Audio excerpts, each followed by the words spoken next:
ওমরে ফারুক উবাই ইবনে কাব রাদিয়াল্লাহু তাআলা আনহুকে জিজ্ঞেস করলো, ইয়া উবাই মা হুয়া তাকওয়া? উবাই, তাকওয়া কি? হোয়াট ইজ তাকওয়া? What is the definition of তাকওয়া?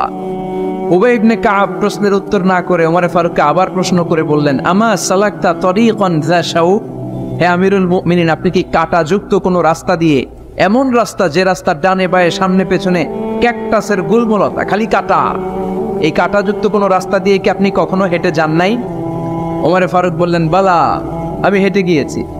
উবাই বললেন, ওই রাস্তা দিয়ে হাঁটার সময় আপনি কেমন করে হেঁটেছেন? ওমরে ফারুক বললেন, ইজতাহাদতু ওয়া ইশতামারতু, আমি এমন ভাবে হেঁটে গিয়েছি যাতে আশেপাশের ডানে বায়ে কাটা আমার গায়ে না লাগে, আমার জুব্বায় না লাগে। আমার জুব্বাটা ধরে আটর সাটর করে সন্তপর্ণে খুব সচেতনতার সাথে আমি হেঁটে গিয়েছি যাতে কাটা গায়ে না বিধে। উবাই বললেন, হ্যাঁ তাকওয়া, এটাই তো তাকওয়া, এটাই তাকওয়া। এমন ভাবে এই পৃথিবীতে আপনাকে চলতে হবে যাতে শয়তানের কোনো হাতছানি, কোনো পাপ, কোনো পঙ্কিলতা, কোনো ধরনের অশ্লীল বিষয় আপনার গায়ে পৌঁছতে না পারে। এটাই তাকওয়া। বিশ্বনবী একবার খেজুরের ডালা ভেঙে মরুভূমির মধ্যে একটা দাগ টানলেন, লম্বা দাগ টেনে সাহাবাদেরকে বললেন, হাযা সিরাতুল মুস্তাকিম, এটার নাম সিরাতুল মুস্তাকিম। তারপর ডানে বায়ে দুই দিকে অনেকগুলো ছোট ছোট দাগ কাটলেন, বললেন, হাযিহি সুবুলুশ শায়তান, ডানে বায়ের রাস্তাগুলো এগুলো শয়তানের রাস্তা। ডান দিক থেকে বাম দিক থেকে তোমাকে শয়তান হাতছানি দিবে।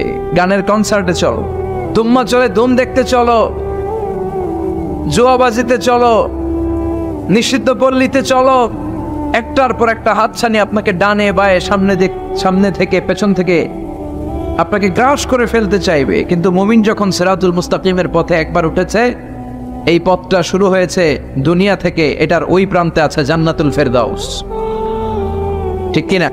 এজন্য প্রতিদিন সালাতে আমরা পড়ি ইহদিনাস সিরাতাল মুস্তাকিম। যে যুবকদের এই সমস্যা আছে, পর্নোগ্রাফির সমস্যা, এটা জাতীয় সমস্যা বাংলাদেশের জাতীয় রোগের নাম ডায়াবেটিক্স। জাতীয় রোগের নাম কি? আর যুবকদের জাতীয় সমস্যা হচ্ছে কি? পর্নোগ্রাফি। স্মার্টফোনগুলো আমাদেরকে স্মার্ট না বানিয়ে আমাদেরকে শেষ করে দিচ্ছে, ঠিক কিনা? এজন্য আপনার একটা শক্ত সিদ্ধান্ত পারে আপনাকে জান্নাতি বানাতে, আর আপনার দুর্বল সিদ্ধান্তটাই আপনাকে জাহান্নামী বানানোর জন্য যথেষ্ট। এজন্য মুমিন মাত্রই তাকে বিশ্বাস করতে হবে, আল্লাহ ইজ ওয়াচিং মি। কি বিশ্বাস করবেন? আল্লাহ ইজ ওয়াচিং মি, আল্লাহ আমায় দেখছেন। কেউ দেখে না, কারো দেখার দরকার নাই, কিন্তু আমার আল্লাহ দেখে, ঠিক কি না? এটাই সবসময় মুমিনের অন্তরে থাকতে হবে। এটার নাম ঈমান, এটার নাম তাকওয়া। এই তাকওয়া নিয়ে যেন আমরা মরতে পারি, আল্লাহ তুমি তৌফিক দাও। ঈমানের সাথে যেন আমাদের মৃত্যু নসিব হয়, তুমি তৌফিক দাও। বিশ্বনবী সবসময় দোয়া করতেন, আল্লাহুম্মা রযুকনা হুসনাল খাওয়াতিম, হে আল্লাহ তুমি আমার শেষটাকে ভালো করো, কারণ সব ভালো তার, শেষ ভালো যার। এরকম অনেকে আছে আজীবন ইসলামের পক্ষে ছিল, কিন্তু শেষকালে মুরতাদ হয়ে মারা যায়, আছে না নাই? আবার অনেকে আজীবন ছিল কাফের, মুশরিক, ইসলামের শত্রু, নাস্তিক, কিন্তু শেষকালে কালিমা পড়ে মারা যায়, আছে না নাই?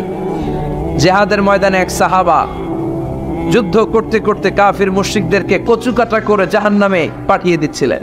জিহাদের ময়দানে ওনার যুদ্ধ দেখে সব সাহাবারা বলল, আজকের জিহাদের ময়দানের সব সওয়াব এই সাহাবা পেয়ে যাবে। বিশ্বনবী বললেন, হুয়া ফিন্নার, ও জাহান্নামে যাবে।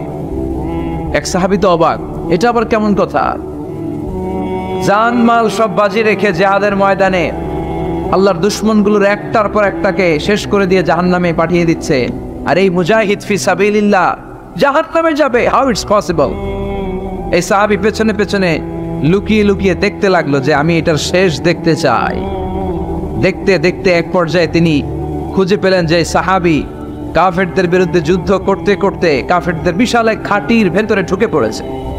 সেখানে যুদ্ধ করতে করতে একটা পর্যায়ে এমন আসলো, সে মারে আবার মার খায়, শুধু মারে না, মারেও আবার মরেও।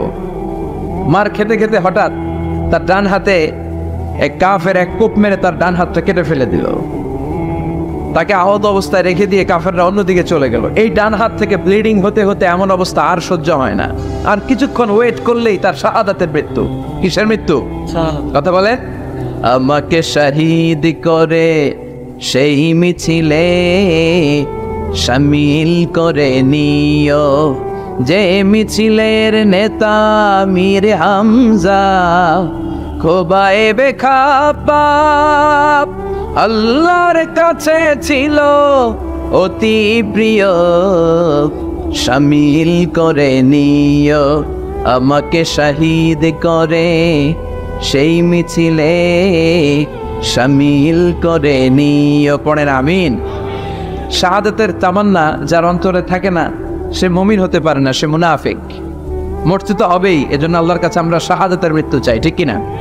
বিশ্বনবী বলেন শাহাদাতের মৃত্যু নিয়ে কেউ যদি বিছানায় পড়েও মারা যায়, কিয়ামতের দিন শহীদদের কাতারে আল্লাহ তাকে দাঁড় করিয়ে দিবে। তো যুদ্ধ করতে করতে সাহাবা আর কিছু সময় অপেক্ষা করলেই শহীদি মৃত্যু, কিন্তু আর অপেক্ষা করতে না পেরে তলোয়ারটাকে সে মাটিতে গেড়ে ওই তলোয়ারের উপর ছাপিয়ে পড়ল। পেটের এই পাশ থেকে ঢুকে পিঠ দিয়ে তলোয়ার বের হয়ে গেল, ওইখানে শেষ। তার মানে শাহাদাতের মৃত্যু হয় নাই, তার হয়েছে আত্মহত্যা। তার কি হয়েছে? সুইসাইড। মান খাতালা নাফসাহু বিশাইইন উযযিবা বিহি ইয়াউমাল কিয়ামা। যে ব্যক্তি যে জিনিস দিয়ে নিজেকে শেষ করবে কিয়ামতের দিন, ওটাই হবে তার শাস্তি। যে গলায় ওড়না পেঁচিয়ে মারা যায়, ওই মেয়েগুলো in the day of judgement, কিয়ামতে বিচার শেষে জাহান্নামে শুধু ওড়না পেঁচিয়ে মরতেই থাকবে। যে বিষ খেয়ে মারা যায়, ওর শাস্তি হবে জাহান্নামের বিষ খেয়ে খেয়ে সে জাহান্নামটাকে কাঁপিয়ে তুলবে। যে ছুরি ঢুকিয়ে স্ট্যাবিং করে মারা যায়, ও শুধু স্ট্যাবিং করতেই থাকবে জাহান্নামে। এই সাহাবা আত্মহত্যা করলেন। পেছন থেকে লুকিয়ে লুকিয়ে যে সাহাবা এই দৃশ্য দেখলো, সে দৌড়ে বিশ্বনবীর কাছে যেয়ে বলল, আশহাদু আন্নাকা মুহাম্মদ রাসূলুল্লাহ, আমি সাক্ষ্য দিচ্ছি নিশ্চয়ই আপনি আল্লাহর রাসূল। কারণ ওই সাহাবী আত্মহত্যা করে মারা গিয়েছে, তার কপালে শাহাদাত জুটে নাই। এজন্য বিশ্বনবী দোয়া করতে বলেছেন, আল্লাহুম্মা রযুকনা হুসনাল খাওয়াতিম, হে আল্লাহ আমাদের শেষটাকে তুমি ঈমানের মৃত্যু দিও, শেষ সময়টাতে তোমার নাম জপে যেন আমরা পৃথিবী থেকে যেতে পারি, তুমি তৌফিক দাও। চিল্লায় পড়েন আমিন। সব সময় মুমিন ভয় পাবে কাকে? চাইবে কার কাছে? নাকি খাজা বাবার কাছে, বড় হুজুর, ছোট হুজুর? একজনের কাছে আমরা চাইবো। চিৎকার করে বলেন, তিনি কে? তিনি হচ্ছেন আমাদের আল্লাহ। আমরা আল্লাহ দরবারে শুকরিয়া জানাই যে চমৎকার প্রোগ্রামে আল্লাহ তাআলা আমাদেরকে আসার বসার তৌফিক এনায়েত করেছেন।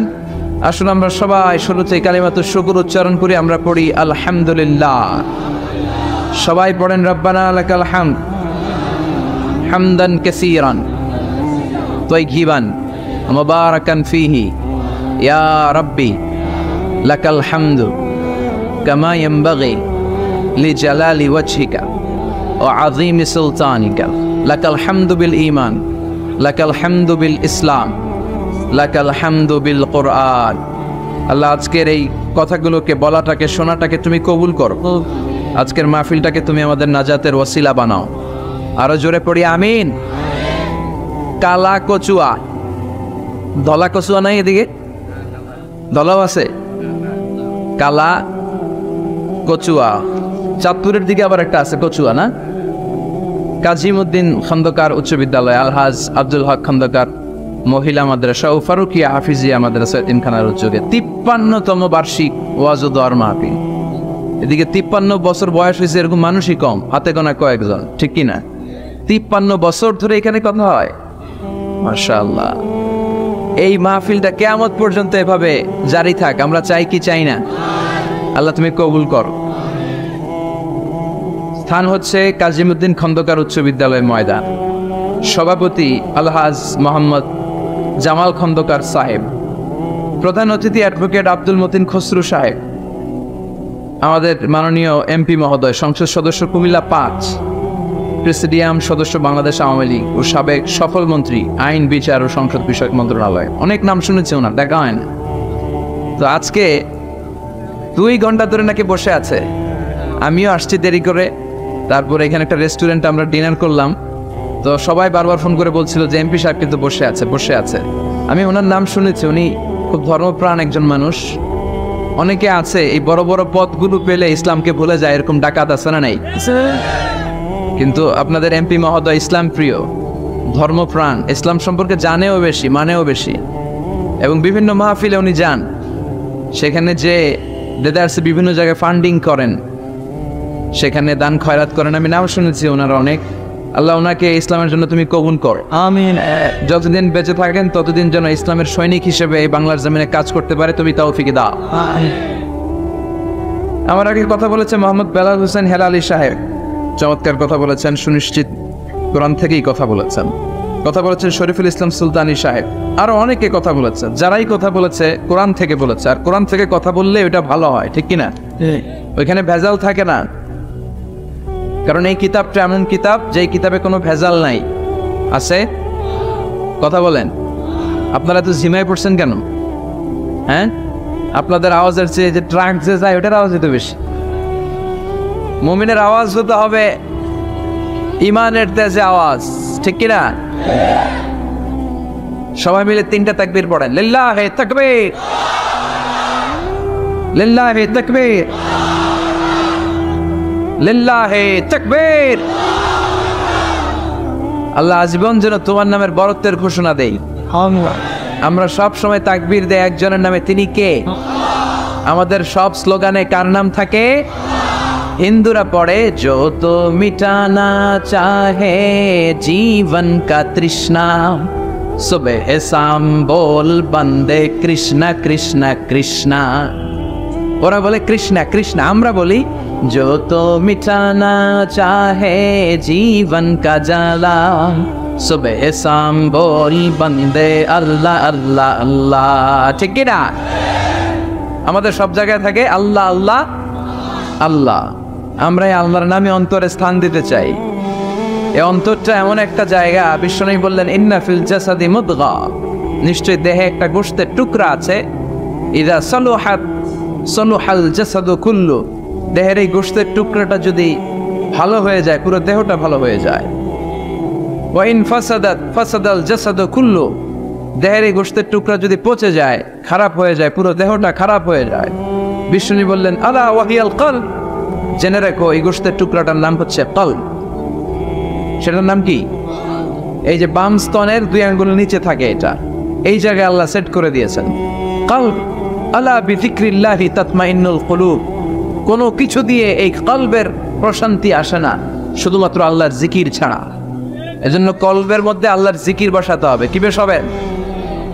নাকি আয়না? অনেকে আয়না বসাতে চায়, বসায় না? কি বলে? আয়না বসায় দেব কলবের ভিতর না, আয়না বসাবো না। এই কলবে থাকবে সুবহানাল্লাহ, আলহামদুলিল্লাহ, লা ইলাহা ইল্লাল্লাহ, আল্লাহু আকবার। এই 4টা জিকির সবচেয়ে সেরা জিকির, খেয়াল রাখবেন। দেখেন ইসলাম মানা সহজ।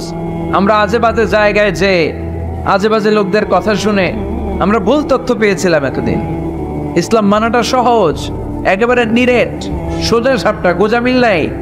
আল্লাহর কথা আর আল্লাহ রাসূলের কথায় কোনো গোজামিল থাকে না। সুবহানাল্লাহ, আলহামদুলিল্লাহ, লা ইলাহা ইল্লাল্লাহ, আল্লাহু আকবার। পড়েন সুবহানাল্লাহ, আলহামদুলিল্লাহ, লা ইলাহা ইল্লাল্লাহ, আল্লাহু আকবার। এই 4টা তাসবিহ হচ্ছে, 4টা জিকির হচ্ছে শ্রেষ্ঠ জিকির। শ্রেষ্ঠ তো শ্রেষ্ঠই তো পাইছেন, আর এদিক ওদিক তাকান কেন? পড়েন ইচ্ছে মতো, ইচ্ছে মতো পড়েন, ইচ্ছে মতো পড়েন। এই 4টা জিকির একসাথে মিলিয়েও পড়া যায়, আলাদা করেও পড়া যায়। আবার বিষ্ণু বললেন মিজানের পাল্লা ভারী করতে চাও, ফাআম্মা মান সাকুলাত মাওয়াজিনু ফাহুয়া ফি আইশাতির রাদিয়া, মিজানের পাল্লা যারা ভারী করতে চাও তারা 2টা জিকির করবা, সুবহানাল্লাহি ওয়া বিহামদিহি, সুবহানাল্লাহিল আযীম। এই 2টা শব্দ কালিমাতান হাবিবাতান ইলার রহমান, আল্লাহর কাছে খুব প্রিয়। সাকিলাতানি ফিল লিসান, এই জিহ্বার মধ্যে এই শব্দ 2টা উচ্চারণে খুব সহজ, খুব পাতলা। সাকিলাতানি ফিল মিজান, কিন্তু এই শব্দ 2টা মিজানের পাল্লায় রেখে দিলে অনেক ওজন হয়ে যাবে। সুবহানাল্লাহি বিহামদিহি, সুবহানাল্লাহিল আযীম। পড়তে রাজি আছেন তো? প্রত্যেক ফরজ সালাতের পরে আয়াতুল কুরসি পড়বেন। কি পড়বেন? মুখস্থ আছে না? এটা পড়ে ফু দিলে কোনো জিন পড়ি ব্ল্যাক ম্যাজিক কোনো কিছু আপনারা ধরতে পারবে না। বিষ্ণু বলেন মান কারা আয়াতুল কুরসি দুবুরা কুল্লি সালাতিন মাকতুবা লাম ইয়ামনাহু মিন দুখুলিল জান্নাতি ইল্লাল মাউত। প্রত্যেক ফরজ সালাতের পরে কেউ যদি আয়াতুল কুরসি পড়ে তার জান্নাতে ঢোকার ব্যাপারে আর কোনো বাধা নিষেধ থাকে না। একটা জিনিস ছাড়া, সুবহানাল্লাহ, আর একটু পরে বল, একটা জিনিস ছাড়া, ইল্লাল মাউত, সেটা হচ্ছে মৃত্যু। লোকটা মরে না তাই জান্নাতে যায় না, মরলেই জান্নাত। এবার সুবহানাল্লাহ। তাহলে প্রত্যেক ফরজ সালাতের পরে আয়াতুল কুরসি দরকার আছে না নাই?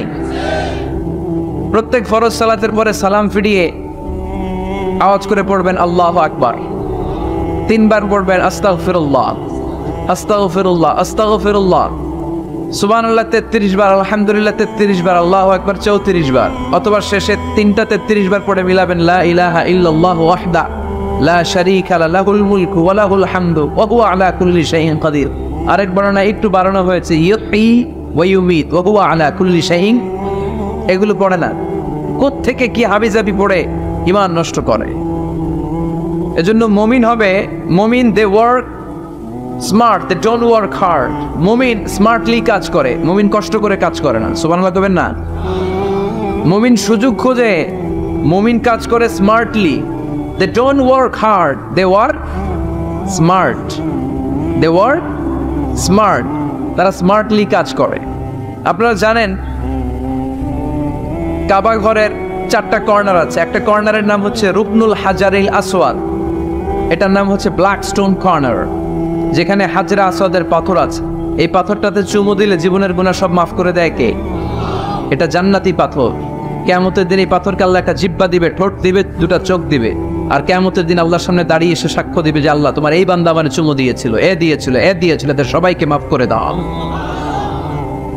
তাই হাজরা আসওয়াদের কর্নার আর কাবা ঘরের যে স্বর্ণ দিয়ে খচিত দরজা, এই হাজরা আসওয়াদের কর্নার আর দরজার মাঝখানে ছোট্ট একটু জায়গা, এটারে আরবিতে বলে মুলতাসাম।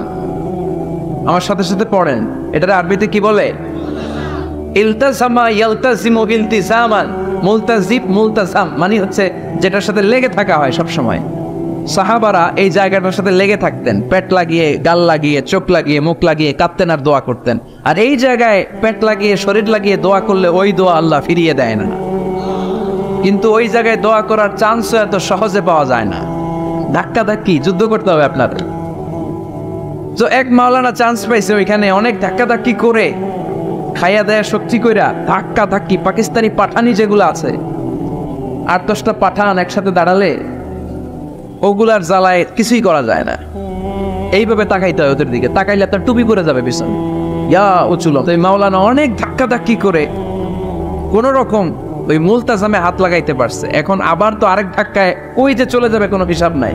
তো সেইখানে দাঁড়াই আল্লাহর কাছে দোয়া করছে, যেহেতু এই জায়গায় দোয়া করলেই আল্লাহ কবুল করে, এখন কয়টা চাবে আল্লাহর কাছে, সময় তো নাই। সে ওখানে হাত লাগিয়ে দোয়া করতেছে, আল্লাহ একটাই দোয়া, জীবনে যত দোয়া করছিলাম আর করবো সব দোয়া তুমি কবুল করে নিও। যত দোয়া জীবনে করছি আর মরার আগের দিন পর্যন্ত যত দোয়া আমি করব, এই দোয়াগুলো কবুল কইরো, এই একটাই চাওয়া।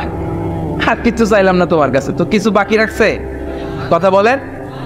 The believer, they work smart, they don't work hard. বিশ্বাসীরা স্মার্টলি কাজ করে, ওরা শক্তি খাটিয়ে ঘাম ঝরিয়ে কাজ করে না, ওরা সুযোগ খোঁজে, ওরা চোখ বুজে কোপ মারে, ঠিক কি না? যেখানে সওয়াব বেশি, অল্প কাজে প্রফিট বেশি, লাভ বেশি, ওইটাই না মানুষ করবে, ঠিক কি না? এই জন্য যে সহি আমলগুলোর কথা বললাম ফরজ সালাতের পরে, আজকে থেকে এগুলো আমরা করব, মনে থাকবে ইনশাআল্লাহ। পড়েন আর জোরে পড়েন ইনশাআল্লাহ। যে বইটা থেকে আমরা কয়েক মিনিট শোনার জন্য আজকে বসেছি, বইটার নাম সবাই বলেন। এই কোরআনে কোনো ভুল নাই, কোনো সন্দেহ নাই। This is the book, the most authentic and original book in the world, whereof there is no doubt in it and a guidance to those who are muttaqin. আল্লাহ বললেন যালিকাল কিতাব লা রাইবা ফিহি হুদাল লিল মুত্তাকিন। এমন বই যেটাতে সন্দেহের অবকাশ নেই, মুত্তাকিনদের জন্য গাইডলাইন। আবার রব্বুল আলামিন বলেন কিতাবুন আনজালনাহু ইলাইকা লিতুখরিজান নাসা মিনাল যুলুমাতি ইলান। ও Muhammad, I've revealed this holy and sacred book unto you in order to lead the mankind out of darkness into the light. ও নবী, অনেকগুলো অন্ধকার থেকে একটা আলোর মশালের দিকে নিয়ে যাওয়ার জন্য আমি কোরআন নাজিল করেছি। বামপন্থীদেরকে ডানপন্থী বানানোর জন্য আমি কোরআন নাজিল করেছি।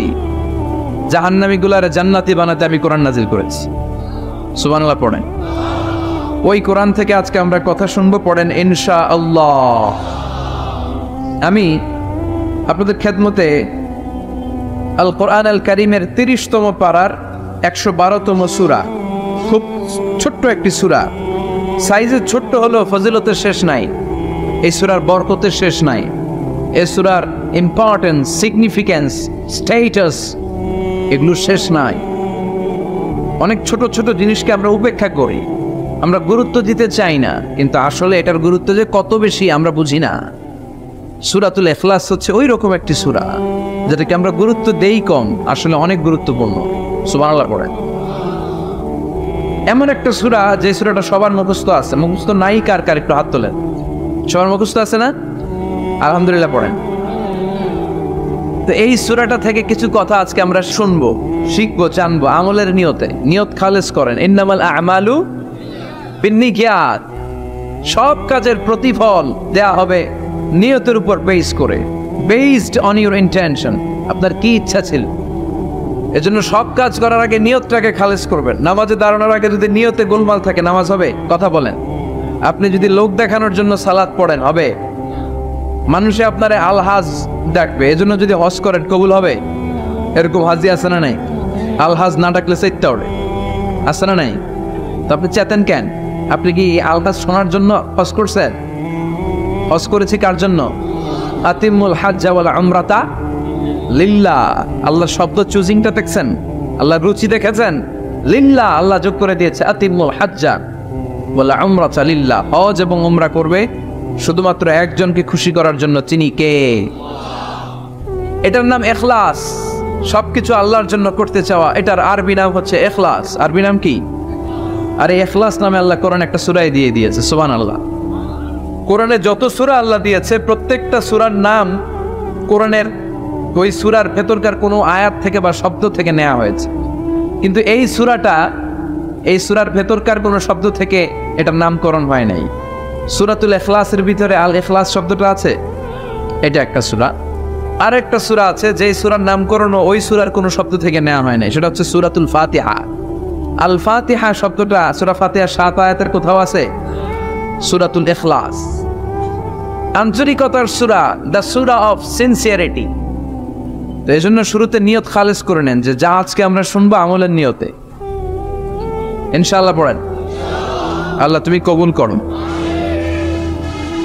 তবে আমি যখন বক্তৃতা করি আমি মনে করি যে আমি ক্লাস নিচ্ছি, এবং আমাকে অনেকে মেসেজ করে যে, আমাকে আমার ফেসবুক পেজে অনেকে মেসেজ করে যে হুজুর আমি আপনার তাফসীর ক্লাসের একজন ছাত্র। আমার বুকটা ভরে যায়, আমার খুব আনন্দ হয় তখন যে আমি আপনার তাফসীর ক্লাসের এক ছাত্রী, আমি আপনার তাফসীর ক্লাসের এক ছাত্র। তো এটা একটা ক্লাস, এজন্য আপনাদেরকে কিছু জিজ্ঞেস করলে আপনারা আওয়াজ করে উত্তর দিবেন। সূরাটার নাম হচ্ছে সূরাতুল ইখলাস। কি নাম? সূরাতুল ইখলাস। এই সূরার আয়াত সংখ্যা 4টি। চিল্লায় বলেন কয়টি? এই সূরাটা মাক্কি সূরা। কি সূরা? কোরআনের সূরাগুলো দুই ভাগে বিভক্ত, একটা মাক্কি আর একটা মাদানী। এটা কি সূরা? সবাই বলেন। এটা কোরআনের 112তম সূরা। এই সূরায় মোট শব্দ আছে 15টা, অক্ষর আছে 47টা। আলহামদুলিল্লাহ পড়েন। সূরাটার নাম হচ্ছে সূরাতুল ইখলাস। সূরাতুল ইখলাসে শুধু এই সূরার নাম নয়, আরো অনেকগুলো নাম পাওয়া যায় এই সূরার।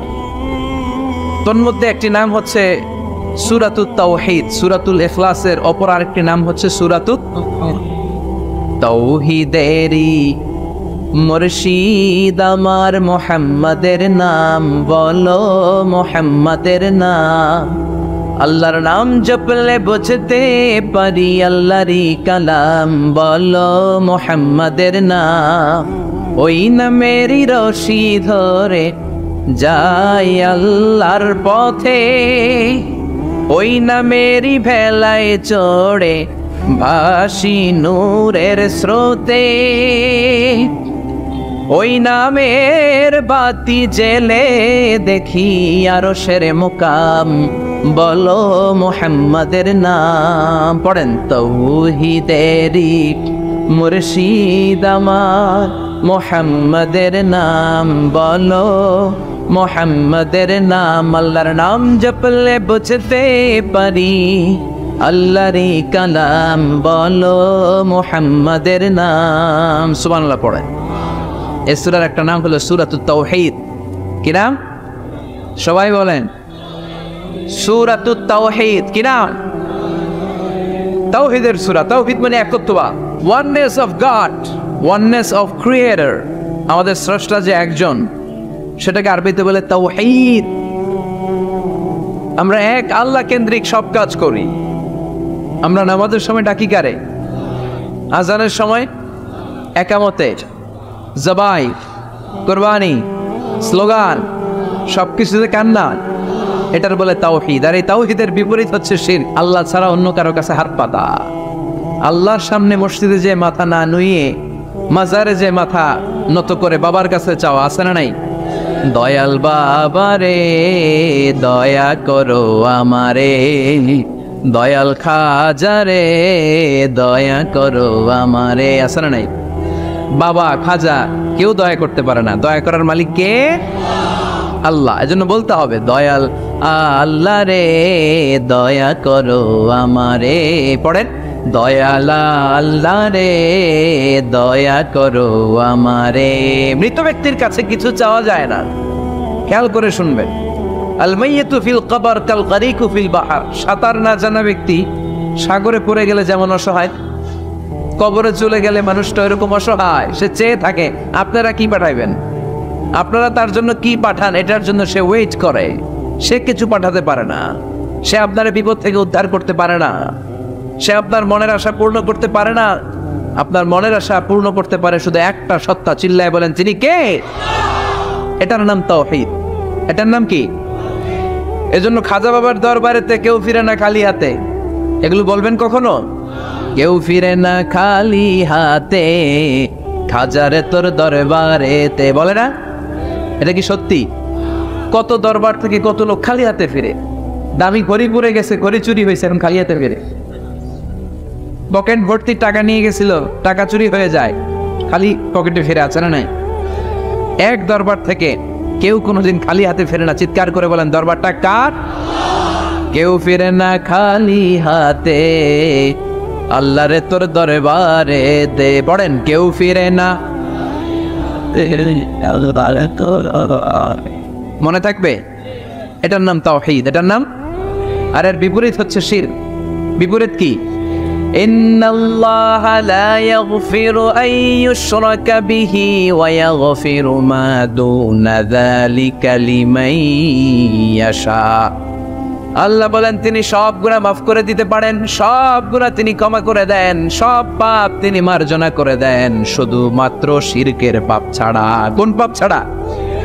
মনে থাকবে, শিরক করছেন তো মরছেন, শিরক করেছেন তো মরেছেন। ক্যান্সারের অ্যান্সার আছে, শিরকের কোনো অ্যান্সার নাই, কারণ আল্লাহ সব মাফ করে, এটার মাফ করে না। ইন্না শিরকা লা যুলমুন আযীম, এটা মহাপাপ, সব পাপের বড় পাপ, সব পাপের বাপ। এটার নাম শিরক। এটার নাম কি? চাবো আল্লাহর কাছে চাও, সেজদা দিব আল্লাহর কাছে সেজদা দিব, আশা আকাঙ্ক্ষা জ্বালা যন্ত্রণা সব দূর করে দিতে পারে একজন। চিৎকার করে বলেন তিনি কে?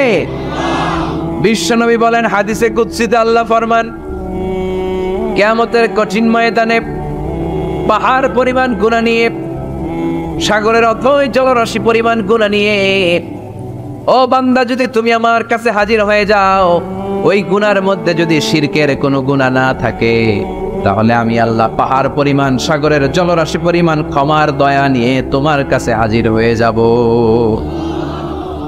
লাইন আশরাকতা লায়াহবাতান্না আমালুক ওয়া লা তাকুনান্না মিনাল খাসিরিন। যদি শিরক করো তোমার সব আমল শেষ। আপনার রোজা, আপনার নামাজ, আপনার জিকির, আপনার হজ সবগুলোর বরবাদ করে দিবে কে? এজন্য আমরা যখন নামাজে দাঁড়াই, আল্লাহ বলে নামাজ পড়ে আগে ঘোষণা দে তুই মুশরিক না মুওয়াহহিদ। আমরা পড়ি ইন্নী ওয়াজ্জাহতু ওয়াজহিয়া লিল্লাযী ফাতারাস সামাওয়াতি ওয়াল আরদা হানিফা ওয়া মা আনা মিনাল মুশরিকিন। ওয়া মা আনা মিনাল, এর মানে কি? আমি মুশরিক না। আল্লাহ আমি মুশরিক না, আল্লাহ আমি মুশরিক না। আবার যখন আরাফার ময়দানে লক্ষ লক্ষ হাজী সাহেবান ইজার আর রিদা, সাদা রঙের একটা চাদর পরে, সাদা রঙের একটা লুঙ্গি পরে, চোখের পানি ছেড়ে আরাফার ময়দানে কাঁদে। আল্লাহ বলে কান্না করবি পরে, আগে বল শিরক করস নাকি? আমরা বলি লাব্বাইক আল্লাহুম্মা লাব্বাইক, লাব্বাইক লা শারীকা লাক, আল্লাহ কোনো শিরক করি না। তোমার সাথে কাউরে অংশীদার স্থাপন করি না, তুমি সব রাজার বড় রাজা, মহারাজা, তোমার সাথে কোনো শরিক নাই, তোমার সমকক্ষ মহাবিশ্বে কেউ নাই। এটার নাম তাওহীদ। এটার নাম কি? এজন্য শিরকের সাথে আমাদের কোনো ধরনের সম্পর্ক। বিশ্বনবী বললেন শিরক হচ্ছে আখফা মিন দাবিবিন নামাল, পিঁপড়ার গুটি গুটি পায়ের চেয়েও ভয়ঙ্কর। পিঁপড়া যেমনি গুটি গুটি পায়ে হেঁটে হেঁটে মিষ্টির দোকানে ঢুকে যায়, যেখানে মিষ্টি রেখেছেন, মিষ্টি জাতীয় খাবার রেখেছেন, ওই পাতিলের ভেতরে লুকিয়ে লুকিয়ে গুটি গুটি পায়ে যেমনি পিঁপড়া ঢুকে যায়, তেমনি শিরক করলে শির গুটি গুটি পায়ে আপনার দেহের ভেতরে ঢুকে আপনার ঈমানকে বরবাদ করে সারখার করে দিবে, শেষ হয়ে যাবে আপনার ঈমান। এজন্য শিরকের সাথে আমাদের কোনো সম্পর্ক আছে? শিরকের সাথে যে সম্পর্ক নাই, তাওহীদে যে আমাদেরকে বিশ্বাসী হতে হবে, সেই লক্ষ্যে আল্লাহ তাআলা এই সূরার আরেকটা নাম দিলেন, সেটা হচ্ছে সূরাতুত তাওহীদ। সেটার নাম কি? তাহলে সূরাতুল ইখলাসে শুধু সূরাতুল ইখলাসের নাম নয়, এটার আরেকটা নাম কি মনে থাকবে সবার? এই সূরার আরেকটা নাম হচ্ছে সূরাতুল মা'রিফা। সূরাতুল, কথা বলেন, জোরে বলেন। আপনাদের সীমানি ধরছে? 2-4 জনই কয়, বাকিরা কয় না। বাকিরা কয় না, ক্লাস করুন না, আপনি পড়ায় যান। আছে না নাই? এই সূরার নাম সূরাতুল মা'রিফা। চিল্লায় বলেন কি নাম? এইভাবে উত্তর করতে হবে। মা'রিফা, মা'রিফা মানে জানা বা চিনা। মা'রিফা মানে কি? জানা বা চিনা। এই সূরা পড়লে আল্লাহরে জানা যায়, এই সূরা তেলাওয়াত করলে আল্লাহরে চিনা যায়। তাহলে যারা আল্লাহরে চিনে বেশি, আল্লাহরে জানে বেশি, আল্লাহরে মানে বেশি, তারাই মারেফতের লোক। কথা কন? কিন্তু আমগো বাংলাদেশে এটার নাম দিছে মারেফত, মারিফা। এটার নাম দিছে কি? মারে, আসলে মাইরের পথ, ঠিক কি না? ইসলামের সৌন্দর্য, the beauty of Islam, the distorted the beauty of Islam. ইসলামের সৌন্দর্যকে তারা নষ্ট করেছে। এরকম আছে না? নামাজ পড়ে না, রোজা রাখে না, পর্দা করে না, চুলের মধ্যে জট পাকিয়ে রাখে, লাল শালু পরে ঘুরে বেড়ায়, আর বলে কলব পরিষ্কার তো সব পরিষ্কার। এরকম ডাকাইত আছে না নাই? দোদেল বান্দা কালমা চোরে, না পায় শ্মশান না পায় ঘর, দিন থাকিতে আয়রে পথে ছাইড়া দে ভণ্ডামি, ভণ্ডামি ভণ্ডামি ভণ্ডামি, ছাইড়া দে ভণ্ডামি। এগুলো হলো ভণ্ডামি। কথা বলেন। নামাজ কালাম পড়ে না, ইবলিস শয়তানের নানা, কালাকুচু হয় না এগুলা। নামাজ নাই, তোর সাথে আমার কথা নাই, ঠিক কিনা? ও মারেফত শিখায় আমাদের। কি শিখায়? মারেফত। আমরা যে কত মারেফত আগেই শিখে রাখছি ওইটা জানে না। যারা ইখলাসের সাথে আল্লাহর উপর তাওয়াক্কুল করে, ওরা হচ্ছে আহলুল মারেফা। চিল্লায় বলো ঠিক কিনা? এজন্য রব্বুল আলামিন বলেন, يوم ندعو كل أناس بإمامهم فمن أوتي كتابه بيمينه فأولئك يقرؤون كتابهم ولا يظلمون فتيلا। সুবহানাল্লাহ পড়েন। সেদিন আমি সবাইকে ডাকবো, নেতা সহকারে, একা একা কাউরে ডাকবো না। প্রত্যেকে দাঁড়াবে, কর্মীরা দাঁড়াবে, সবগুলো দলের সব লোকেরা দাঁড়াবে নেতাদেরকে নিয়ে। সেদিন আমি যাদেরকে ডান হাতে কিতাব দেব, সানন্দে তারা তাদের কিতাব পড়ে যাবে। ওই কঠিন দিনে আমি আল্লাহ কারো উপর কোনো জুলুম করব না। সুবহানাল্লাহ পড়ে। তো সেদিন আমরা কি একা একা উঠবো না নেতা নিয়ে উঠবো? বিষয়টা একটু ভেবে দেখেন। Think about it, ponder on the issue. এটা সাধারণ কোনো ইস্যু নয়। একা একা আমি উঠবো না, আমি আমাদের নেতাদেরকে নিয়ে উঠবো। নেতা জাহান্নামী হলে আমরাও জাহান্নামী, নেতা জান্নাতি হলে আমরাও জান্নাতি, ঠিক কিনা? ওয়াকালু রাব্বানা ইন্না আতা'না সাদাতানা ওয়া কুবারা'না ফাআদাল্লুনা আস-সাবিলা ربنا آتهم ضعفين من العذاب والعنهم لعنا كبيرا। সেদিন লোকজন বলবে, ইয়া রব, আমরা আমাদের নেতাদের অনুসরণ করেছি, আমরা আমাদের মুরব্বীদের অনুসরণ করেছি, আমাদের নেতারা, আমাদের মুরব্বীরা আমাদেরকে গোমরা বানিয়েছে, আমাদেরকে ভুল পথ দেখিয়েছে। নেতাদের কারণে, মুরব্বীদের কারণে আজকে আমরা জাহান্নামী। আজকে আমাদেরকে জাহান্নামে তুমি তো আযাব দিবা আমরা সবাই জানি, কিন্তু আমাদের নেতাদেরকে ডবল ডবল আযাব দিবা। ওদের কারণে জাহান্নামী, ওদের কারণে আজ আমরা জাহান্নামের লাকড়ি হয়েছি, ঠিক কিনা? আতিহিম দিফাইনি মিনাল আযাব, আল্লাহ এদেরকে ডবল শাস্তি দাও। ওয়ালা আনহুম লা'নান কাবীরা, এদেরকে লানত দাও, এদের উপর গজব দাও, জাহান্নামের আগুন দিয়ে এদের দেহগুলো ঝলসে দাও। এটা সাধারণ কোনো ইস্যু নয়, একা একা দাঁড়াতে পারবো না। যার অনুসরণ করেছি আমি, যার ফলোয়ার, আমার যে সেলিব্রিটি সেও দাঁড়াবে, আমিও দাঁড়াবো। এজন্য সেলিব্রিটি চুজ করার সময় সাবধান মুসলমান, নেতা চুজ করার সময় সাবধান। আমরা আজ থেকে এই সিদ্ধান্ত নিব যে বুঝে শুনে নেতা ঠিক করব, উল্টা পাল্টা কোনো নেতার পিছনে আমরা করবো না। চিল্লাই বলেন ঠিক কিনা? লিডারশিপ কোয়ালিটিস, কেমন করে নেতৃত্বের এই গুণ অর্জন করা যায়। গোটা বিশ্বে আজকে মুসলমানদের হাহাকার, ঠিক কিনা? ফিলিস্তিনে আমরা মার খাই, ইরাকে আমরা মার খাই, ওখানে আমাদের উপর ব্যালিস্টিক ক্ষেপণাস্ত্র মারে, এদিকে মিসাইল মারে, এদিকে বম্বিং করে, ওইদিকে রোহিঙ্গাদেরকে তারাই আমাদের টেকনাফে পাঠায় দিস। এদিকে লাথি মারলে ওইদিকে যায়, ওদিক থেকে গুতা মারলে এদিকে আসে। কারণ আমাদের কোনো সেন্ট্রাল লিডারশিপ নাই, কেন্দ্রীয় নেতা নাই। চিল্লায় বলেন ঠিক কিনা? ওমরে ফারুকের মতো আমাদের একজন নেতার দরকার আছে না নাই? একজন নেতার অপেক্ষায়। We are waiting all the Muslim Ummah for a true leader, for a charismatic leader. একজন ক্যারিসমাটিক নেতার জন্য, একজন ট্রু লিডারের জন্য আমরা অপেক্ষা করছি। কবে আসবে সেই আল ইমাম আল মাহদি আল মুনতাযর, যার অপেক্ষায় গোটা উম্মাহ। এজন্য মুসলিম উম্মার এই নেতৃত্বের সংকট নিরসনে আমাদেরকে নতুন নতুন নেতৃত্ব তৈরি করতে হবে, ঠিক কিনা? আজকের এই শ্রোতাদের মধ্য থেকেই হবে আগামী দিনের নোয়াখালীর বিভিন্ন আসনের এমপি, নাকি এগুলো ইন্ডিয়া থেকে আসবে? এখানেই বসে আছে the member of the parliament of Bangladesh, এখানেই বসে আছে আগামী দিনের বাংলাদেশের প্রধানমন্ত্রী, এখানেই বসে আছে সংসদের স্পিকার। এখান থেকে এমন এমন নেতৃত্ব উঠে আসবে যারা গোটা বাংলাদেশকে নেতৃত্ব দিবে, ঠিক কিনা? এজন্য লিডারশিপ কোয়ালিটিজের ব্যাপারে আমাদের জানা দরকার। কেমন করে যোগ্য নেতৃত্ব তৈরি করতে হয়। নেতা হিসেবে কেমন ছিলেন আমার বিশ্বনবী? আমার বিশ্বনবীর চাইতে বড় কোনো নেতা পৃথিবী দেখেছে? জোরে বলেন, দেখেছে? এজন্য আমাদের স্লোগান একটাই, আমার নেতা তোমার নেতা বিশ্বনবী, আমার নেতা তোমার নেতা বিশ্বনবী। আল্লাহর হাবিব সাল্লাল্লাহু আলাইহি ওয়াসাল্লাম আমাদের মডেল, অন্য কেউ আমাদের মডেল নয়। তাই আজকের এই চমৎকার রজনীতে আমরা নেতৃত্বের গুণাবলী নিয়ে কিছু কথা বলবার এবং শুনবার চেষ্টা করবো ইনশাআল্লাহ। পরে ওমা তাওফীকি ইল্লা বিল্লাহ। আমরা সবাই মিলে আজকে একটু ক্রস চেক করব এবং দেখব যে একজন ট্রু লিডার বা ক্যারিসমাটিক লিডার হতে হলে তার মধ্যে কি গুণাবলী থাকা লাগে। কেমন করে আমার নবী এই ক্যারিসমাটিক লিডার হলেও আমার নবীর মধ্যে ওই গুণগুলো ছিল কি ছিল না, কেমন করে তিনি নেতৃত্ব দিয়েছেন, এগুলো জানার দরকার আছে না নাই? আজকে আমরা এগুলোই জানব, এগুলোই শিখবো। শিখতে রাজি আছেন তো? আমি যখন আলোচনা করি আমি প্রায় বলি, I conduct a class. It's a class, the person is delivering lecture in front of you, he is your teacher.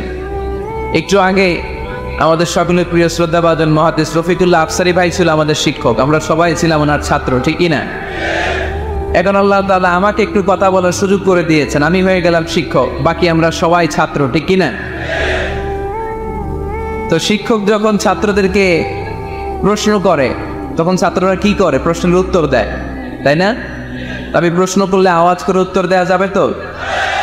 শেষ পর্যন্ত থাকবেন তো সবাই? মাঝখান দিয়ে ওঠা বসা করবেন কে কে দেখি? ওই ডোরানি চেহারাগুলো একটু দেখে নেই। উঠবেন আপনারা? থাকবেন শেষ পর্যন্ত? আওয়াজ করে পড়তে হবে ইনশাআল্লাহ। তাহলে আমরা দেখব কি করে নেতা হওয়া যায়, একজন নেতার কি গুণ থাকা চাই, কি কি ক্যারেক্টারিস্টিক্স একজন নেতার মধ্যে থাকতে হবে, এই নেতৃত্বের সংকট দূর করার জন্য আমাদের নেতাদের কি কি গুণাবলী থাকা চাই, এগুলো আমরা জানব। 10টা পয়েন্টে আজকে the leadership qualities of our beloved prophet Muhammad সাল্লাল্লাহু আলাইহি ওয়াসাল্লাম, আল্লাহর হাবিব সাল্লাল্লাহু আলাইহি ওয়াসাল্লামের নেতৃত্বের গুণাবলী কি ধরনের ছিল, এ ব্যাপারে 10টি পয়েন্টের আলোকে আমরা কথা শুনবো। আবার আওয়াজ করে বলেন ইনশাআল্লাহ। নেতা হতে গেলে কাজ করা লাগে। কাজ কি করা লাগে? কাজ না করে নেতা হওয়া যায়? শুধু বক্তব্য মানলেই নেতা হওয়া যাবে? ওই নেতা আমরা চাই না যে শুধু ভাষণ মারে, বক্তব্য দেয়, মাইক পেলেই শুধু ভাষণের ফুলঝুরি, কাজের নামে ঠনঠন, এরকম আসরা নেই না। এরকম নেতা বলে চলবে না। নেতা কাজ দিয়ে আমাদের হৃদয় জয় করতে হবে। শুধু বক্তব্য দিলে ওটা নেতা না। জনগণের জন্য কাজ করতে হবে, মানবতার জন্য কাজ করতে হবে, দেশের উন্নয়নের জন্য কাজ করতে হবে, ঠিক কিনা? তাহলে আগে কাজ পরে নেতা। নেতা হওয়ার প্রথম শর্ত হইল নেতাকে কাজ করে তার নিজেকে প্রমাণ করতে হবে যে তিনি নেতা। আগে কাজ পরে নেতা। আওয়াজ করে উত্তর দিতে হবে, আগে কি পরে?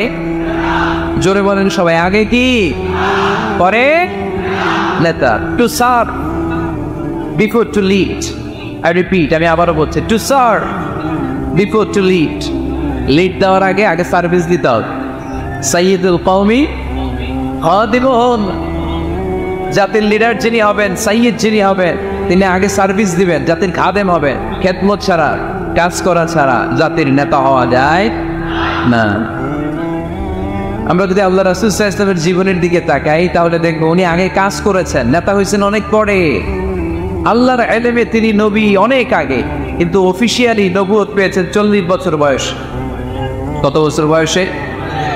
40 বছর বয়সে এরাগুয়াতে সূরাতুল আলাকের প্রথম 5 আয়াত নাযিল হলো। ইকরা বিসমি রাব্বিকাল্লাযী খালাক, read in the name of your lord who has created.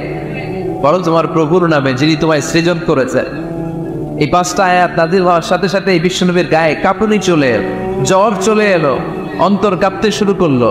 আল্লাহ হাবিব সাল্লাল্লাহু আলাইহি ওয়াসাল্লাম ভয় পেয়ে পাহাড় থেকে নেমে এসে আম্মাজান খাদিজা রাদিয়াল্লাহু তাআলা আনহার কাছে গেলেন, যে বলেন, খাদিজা জাম্মিলুনি জাম্মিলুনি, আমার কম্বল চাপা দাও, আমার জ্বর আসতেছে, আমার কাঁপুনি চলে আসছে, আমার মনে হচ্ছে আমি আর বাঁচবো না। আম্মাজান খাদিজা রাদিয়াল্লাহু তাআলা আনহা ওনাকে সাহস দিলেন, কম্বল চাপা দিয়ে বললেন, আল্লাহি লা ইউখজিকাল্লাহু আবাদা। এ মুহাম্মদ, আমি আল্লাহর কসম করে বলতে পারি, আমি তো আপনারে চিনি, আমার আল্লাহ কখনো আপনার অপমান করবেন না। বলেন সুবহানাল্লাহ। কারণ ইন্নাকা লা তাসিলুর রাহিমা। এই দেখেন কি কাজ করতো বিশ্বনবী। কাজের ফিরিস্তি শোনেন, স্ত্রীর কাছ থেকে শোনেন স্বামীর ব্যাপারে। বড় সাহেবের ব্যাপারে যদি আসল তথ্যটা পেতে চান, বড় সাহেবের ড্রাইভারে জিজ্ঞেস করবেন, বড় সাহেবের বাড়ির দারোয়ানরে জিজ্ঞেস করবেন, বড় সাহেবের বাড়ির কাজের মহিলাটারে জিজ্ঞেস করবেন, আর বড় সাহেবের ওয়াইফরে জিজ্ঞেস করবেন। তাহলেই বড় সাহেবের আসল সব খবর পাওয়া যাবে। জোরে বলেন ঠিক কিনা? আল্লাহর হাবিব সাল্লাল্লাহু আলাইহি ওয়াসাল্লামের ব্যাপারে আল্লাহর হাবিব সাল্লাল্লাহু আলাইহি ওয়াসাল্লামের স্ত্রী আম্মাজান খাদিজাতুল কুবরা রাদিয়াল্লাহু তাআলা আনহা বলছেন, ইন্নাকা লা তাসিলুর রাহিমা। নবী হে, আপনার কোনো ভয় নাই, কারণ আপনি আত্মীয়তার সম্পর্ককে বজায় রাখেন, আত্মীয়দের খোঁজখবর রাখেন। ওয়া তাসদুকুল হাদিসা, আপনি সদা সর্বদা সত্য কথা বলেন। সুবহানাল্লাহ করবেন না? ওয়া তাহমিলুন কাল্লা, আপনি মানুষের বোঝা বইয়ে দেন, যারা নিজের বোঝা টানতে পারে না আপনি গায়ে খেটে তাদের বোঝা টেনে দেন। ওয়া তাকসিবুল মা'দুমা, যার উপার্জনের কেউ নাই তারে আপনি উপার্জন করে দেন। ওয়া তাকরিউদ দাইফা, আপনি মেহমান খাওয়াতে খুব পছন্দ করেন। ওয়া তুঈনু আলা নাওয়াইবিল হক, আর সত্য যেখানে বিপন্ন সেখানে আপনি সত্যের বীর সেনানী হয়ে দাঁড়িয়ে যান। যার মধ্যে এই 6টা কোয়ালিটি থাকে তারে আমার রব কোনোদিন অপমান করতে পারে। আম্মাজান খাদিজা বললেন, ও নবী, ভয় নাই, চিন্তা নাই, টেনশনের কোনো কারণ নাই, আমি অনেক বছর ধরে আপনারে চিনি, আপনি কোনোদিন কোনো মানুষের ক্ষতি করেন নাই, কোনো মানুষকে কষ্ট দেন নাই, সব সময় জনকল্যাণমূলক কাজের সাথে নিজেকে ধরে রেখেছেন, আজীবন মানুষের কল্যাণ চেয়েছেন, মানুষের জন্য কাজ করেছেন। মানুষের জন্য যারা কাজ করে, মানুষের কল্যাণ যারা চায়, তাদেরকে আমার রব কোনোদিন অপমান করে না। 6টা কাজ করতেন আল্লাহ রাসূল সাল্লাল্লাহু আলাইহি ওয়াসাল্লাম। এই 6টা কাজ প্রমাণ করে আল্লাহ রাসূল সাল্লাল্লাহু আলাইহি ওয়াসাল্লাম নেতা হওয়ার আগ থেকেই কাজ শুরু করে দিয়েছেন। নেতা হয়েছে 40 বছর বয়সে। নেতা হয়েছে যখন, তখন বয়স কত? কথা বুঝে নাই বোধহয়। নেতা যখন, নেতৃত্ব যখন পেয়েছেন তখন বয়স কত? কাজ কি 40 বছরে শুরু করছিলেন নাকি? কাজ শুরু করছেন কবে? অনেক আগে। হিজ মিশন ইজ দেয়ার, যদিও নেতা হয় নাই, হিজ মিশন ইজ দেয়ার, তার কাজ সেখানে ছিল। নেতা হওয়ার জন্য তিনি বসে থাকেন নাই, কাজ শুরু করে দিয়েছেন। মানুষকে খাওয়াতেন, দেদারসে দান করতেন, যেখানেই মানবতা বিপন্ন সেখানে তিনি সহায়তার হাত বাড়িয়ে দিতেন। করেন সুবহানাল্লাহ। তার মানে নেতা হইতে হইলে আগে কাজ করা লাগে। আগে কি করা লাগে? কাজ করা লাগে। কাজ করলে এমনিই সে নেতা, নেতৃত্ব এমনি তার হাতে এসে ধরা দিতে। জোরে বলেন ঠিক কিনা? তাই যারা নেতা হতে চান আগে কাজ দিয়ে নিজেকে প্রমাণ করেন, বক্তব্য দিয়ে নয়। To serve before to lead. Leading করার আগে আপনাকে সার্ভিস দিতে হবে, কাজ করতে হবে, কাজের মতো কাজ, ঠিক কিনা? আমরা যাই করি না কেন এটা ভালোভাবে করলে ওই কাজে বরকত দেয় কে? আওয়াজ করে বলতে হবে, বরকত দেয় কে? যে কোনো কাজ করো না ভাই, যে কোনো কাজ করো, তা যেন হয় সবার চেয়ে সবচেয়ে সুন্দর। যে কোনো কাজ করো না ভাই, যে কোনো কাজ করো, তা যেন হয় সবার চেয়ে সবচেয়ে সুন্দর। হোক না সেটা পড়া লেখা, রঙের ভাষায় ছবি আঁকা, হোক না সেটা পড়া লেখা, রঙের ভাষায় ছবি আঁকা, হোক না সেটা সামান্য কাজ কিংবা মহত্তর, তা যেন হয় সবার চেয়ে সবচেয়ে সুন্দর। যে কোনো কাজ করো না ভাই, যে কোনো কাজ করো, তা যেন হয় সবার চেয়ে সবচেয়ে সুন্দর। ঠিক কিনা? যেটাই করি না কেন ভালোভাবে করবো। Never under estimate any job. The young society of Noakhali district. কোনো কাজে ছোট মনে করবা না, weather is the small or big, ছোট হোক আর বড় হোক, কাজ কাজই। কাজে কোনো লজ্জা নাই, কাজে কোনো শরম নাই। শরম আর লজ্জা হচ্ছে হীনমন্যতায় আর অলসতায়, ঠিক কিনা? এজন্য কাজ করতে হবে। নেতা হওয়ার প্রথম শর্ত আমরা পেলাম, কাজ দিয়ে নেতা তার নেতৃত্বের প্রমাণ দিন, বক্তব্য দিয়ে নয়। তাহলে বোঝা গেল আগে কাজ পরে নেতা। বিশ্বনবী আগে কাজ শুরু করছেন, নেতৃত্ব পেয়েছেন পরে, ঠিক কিনা? তাহলে আওয়াজ করে উত্তর দেন তো, আগে কি পরে কি? নেতা। আওয়াজ করে বলবেন, আগে কি পরে নেতা। তাহলে 1 নম্বর পয়েন্টে আমরা জানলাম কাজ করতে হবে। কাজ করে নিজেকে প্রমাণ করা ছাড়া নেতা হওয়া যায় না। নেতার 2 নম্বর গুণাবলী হচ্ছে the leader should overcome all challenges and trials. নেতাকে সব চ্যালেঞ্জ আর বাধা বিপত্তি পরীক্ষা এগুলো মোকাবেলা করতে জানতে হয়। নেতা দুর্বল চিত্তের লোক হলে ওই লোক নেতা হতে পারে না। কথা বলেন না কেন? পারে? নেতা যদি রক্ত দেখে ভয় পায়, এটা নেতা না খেতা? হ্যাঁ, সাহসী হতে হয় নেতাকে। বাধা বিপত্তি পরীক্ষার পাহাড়কে ডিঙিয়ে নেতাকে সামনে চলে যেতে হয়। কারণ নেতা সব সময় জানে রাত্রি যত গভীর হয় অন্ধকার অমানিসা ভেদ করে সুবহে সাদিক হয়। গর্ভবতী নারীর পেটের ব্যথা যত বাড়তে থাকে, নতুন মেহমান আগমনের সময় ঘনাতে থাকে। মুমিনদের জীবনে বাধা বিপত্তি পরীক্ষা যত বাড়তে থাকে, মুমিনদের বিজয়ের সময় সামনে আসতে থাকে। এজন্য বাধা বিপত্তি নেতাকে নাড়াতে পারে না, কারণ নেতা নেতা কোনো কিছুতে টলে না, নেতা অটল। সে সব ধরনের বাধা বিপত্তি চ্যালেঞ্জকে দুমড়ে মুচড়ে সামনে যায়, সেই নেতা। আওয়াজ করে বলেন ঠিক কিনা? তাহলে 2 নম্বরে আমরা জানলাম নেতাকে পরীক্ষা দিয়ে নেতা হতে হবে। পরীক্ষা দেওয়া ছাড়া নেতা হওয়া যাবে? পরীক্ষায় পাশ করলে তবেই নেতা, ঠিক কিনা? এই কোরআন আমাদেরকে তাই জানিয়েছে। সাইয়েদনা ইব্রাহিম আলাইহিস সালামকে আল্লাহ বললেন, ইব্রাহিম তোমাকে অনেকগুলো বিষয় আমি পরীক্ষা করব, যদি পরীক্ষায় পাশ করতে পারো তাহলে তুমি নেতা। তাইলে তুমি কি? وَإِذِ ابْتَلَى إِبْرَاهِيمَ رَبُّهُ بِكَلِمَاتٍ فَأَتَمَّهُنَّ قَالَ إِنِّي جَاعِلُكَ لِلنَّاسِ إِمَامًا। সুবহানাল্লাহ পড়েন। আল্লাহ বললেন, ইব্রাহিম অনেকগুলো বিষয় আমি তোমারে পরীক্ষা করব। সাইয়েদনা ইব্রাহিম সবগুলো পরীক্ষায় উত্তীর্ণ হলেন। ফলস্বরূপ খুশি হয়ে আল্লাহ বললেন, ইব্রাহিম আমি তোমারে গোটা বিশ্বের সবার জন্য নেতা বানায়া দিলাম। Allah puts Ibrahim in some trials and he successfully overcome all the trials he faced. Allah said, Ibrahim, I'm gonna make you the leader. Ibrahim 5টা পরীক্ষা নিয়েছে তোমার জীবনে, বড় বড় পরীক্ষা, অগ্নি পরীক্ষা। সবগুলো পরীক্ষায় যেহেতু তুমি গোল্ডেন A+, তোমার আমি রেজাল্ট স্বরূপ নেতা বানিয়ে দিলাম। সুবহানাল্লাহ কইতে বললেন না? তাহলে নেতা হতে হলে পরীক্ষায় পাশ করা লাগে। বিপদ আপদ বাধা বিপত্তিকে দুমড়ে মুচড়ে পাহাড় সম বাধাকে সরাই কেয়ার করে নেতা সামনে চলে যায়, তিনি আমাদের নেতা। চিল্লায় বলেন ঠিক কি নাই? তাহলে দ্বিতীয় পয়েন্টের আলোকে আমরা যদি আল্লাহর হাবিব সাল্লাল্লাহু আলাইহি ওয়াসাল্লামের জীবনীটা একটু ক্রস চেক করি, একটু ডাবল চেক করি, তাহলে দেখবো যে আল্লাহ রাসূল সাল্লাল্লাহু আলাইহি ওয়াসাল্লামের জীবনী যদি আমরা পড়ি, আমরা দেখবো যে ওনার জীবনীতে, ওনার জীবনে পরীক্ষা বাধা বিপত্তি এগুলো ছিল কি ছিল না? ছিল। কম না বেশি? এমন কোনো আযাব অত্যাচার জুলুম নির্যাতন নাই যেটা আমার নবী সহ্য করে নাই, ঠিক কি না? যখনই কোরআনের তাফসীর করতো তখনই হাততালি শুরু হয়ে, যখনই কোরআন তেলাওয়াত করতেন তখনই শীষ দিয়ে ডিস্টার্ব করা শুরু হয়ে যেত। যখনই নামাজে দাঁড়াতেন ওটের পচা নারীপুরি আমার নবীর ঘাড়ের উপরে চাপিয়ে দেওয়া হতো। এখনো দেয়? সিস্টেমে কি ভার্সন পাল্টায়? The system is same but the version is different, ঠিক কি না? ওই সময় গালি দিত, এখনো গালি দেয়, আছে না নাই? ওই সময় আমার নবীরে গালি দিত পাগল, গালি দিত কবি, বলে দিত গণক, বলতো লেস কাটা, এখনো গালি আছে না নাই? কি গালি দেয়?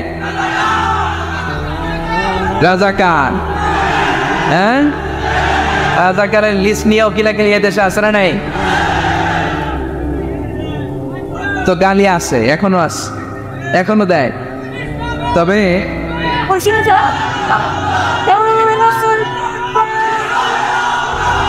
কেমন কেমন গালি তখনও ছিল, এখনো আছে, গালির ভার্সনটা একটু ডিফারেন্ট, ঠিক কিনা? তাই গালি শুনে কি মুমিন থমকে যাবে? থমকে যাবে মুমিন? নেতা সব বাধা বিপত্তি মারি এসে সামনে যায়, তিনি নেতা। যার জ্বলন্ত প্রমাণ আমার প্রিয় নবী মক্কা থেকে ৮০ কিলোমিটার দূরে তায়েফের ময়দানে গেলেন জমি কেনার জন্য, তাই না? হ্যাঁ, তায়েফের ময়দানে ৫ বিঘা জমি কেনার জন্য গেছিলেন আল্লাহর নামে। কি জন্য গেছিলেন? কি জন্য? তায়েফের লোকদেরকে জাহান্নামের মাইট থেকে বাঁচানোর জন্য। জোরে বলেন ঠিক কিনা? খেয়ে না খেয়ে দিন প্রচারের কাজে নিজেকে দিয়েছ বিলিয়ে, তায়েফের কাফিরেরা চিনল না সে আলো, দুষ্ট ছেলেদের পিছু দিল লেলিয়ে, পাথরের আঘাতে ক্ষত বিক্ষত হয়ে সারা শরীর থেকে রক্ত ঝরে। এ রাসূল তোমাকে ভুলি আমি কেমন করে, এ রাসূল তোমাকে ভুলি আমি কেমন করে, ঠিক না? এত সুন্দর মানুষ পৃথিবীতে দ্বিতীয়টা খুঁজে পাওয়া যাবে না। এত সুশ্রী, এত শুভ্র, এত সুন্দর স্কিনের মানুষ ছিলেন আমার প্রিয় নবী, ঠিক কিনা? পাথর মেরে মেরে রক্তাক্ত করা হয়েছে, এমন কোন আযাব আর অত্যাচার নাই যেটা বিশ্বনবী সহ্য করেন নাই। মক্কায় ৩ বছর শিয়াবে আবি তালেবে জেল খেটেছেন। অর্থনৈতিক আগ্রাসন, কোনো কিছু বিক্রি করতো না মক্কার লোকেরা ওনাদের কাছে। অন্য গোত্রের নারীকে বিয়ে দিত না ওনাদের সাথে। না খেয়ে গাছের পাতা, গাছের ছাল এগুলো খেয়ে জীবন ধারণ করেছেন সাহাবা। নিজ জন্মভূমিতেও থাকতে দেয় নাই, ঠিক কিনা? তাড়িয়ে দেয়া হলো, স্বদেশ থেকে বিতাড়িত করা হলো। আল্লাহর হাবিব সাল্লাল্লাহু আলাইহি ওয়াসাল্লাম মক্কা নগরীকে বড্ড পছন্দ করতেন। মদিনায় যাওয়ার সময় তিনি মক্কার দিকে ফিরে ফিরে তাকান আর কাঁদেন আর বলেন, মক্কা তো আহাব্বুল বিলাদ ইলাইয়া, মক্কা হচ্ছে আমার সবচাইতে প্রিয় শহর। লাউলা উখরিজতু লামা খারাজতু মিনহা, আমার যদি জোর করে মক্কা থেকে তাড়িয়ে দেয়া না হতো আমার জীবনেও মক্কা ছেড়ে আমি কোথাও যেতাম না, কোথাও যেতাম না। তাড়িয়ে দেয়া, মদিনায় যেও শান্তি নাই, ওখানে ষড়যন্ত্র কেমন করে এই নবী মুহাম্মদকে মারা যায়। খায়বারের এক ইহুদি নারী বিশ্বনবীকে দাওয়াত করেছিল, দাওয়াত পেলে বিশ্বনবী ফিরিয়ে দিতেন না। ওই দাওয়াত খেতে যাওয়ার পরে বিশ্বনবী খাসির বাজুর রান পছন্দ করতেন, খাসির গোশতের মধ্যে বিষ মিশিয়ে দেওয়া হলো। বিশ্বনবী বিষে আসক্ত হয়ে, বিষে বিষাক্ত হয়ে শেষ নিঃশ্বাস ত্যাগ করেছেন। বিশ্বনবী ইন্তেকালের আগে বলেছেন যে খায়বারের ওই বিষের ব্যথা আমি এখনো টের পাচ্ছি। আমার নবীর মৃত্যু ছিল শহীদি মৃত্যু। চিল্লায় বলেন ঠিক কিনা? ইহুদিদের মিত্র লাবিদ ইবনে আসাম বিশ্বনবীকে ব্ল্যাক ম্যাজিক করেছে, জাদু টোনা। 6 মাস আমার নবী অসুস্থ ছিল। আযাব, অত্যাচার, বাধা, বিপত্তির এমন কোনো ধরন নাই, এমন কোনো ভার্সন নাই যেটা আমার নবী সহ্য করে নাই, ঠিক কিনা? তবে নেতা হতে হলে দৃঢ় মনোবলের হতে হবে। দুর্বল চিত্তের লোক কখনো নেতা হতে পারে।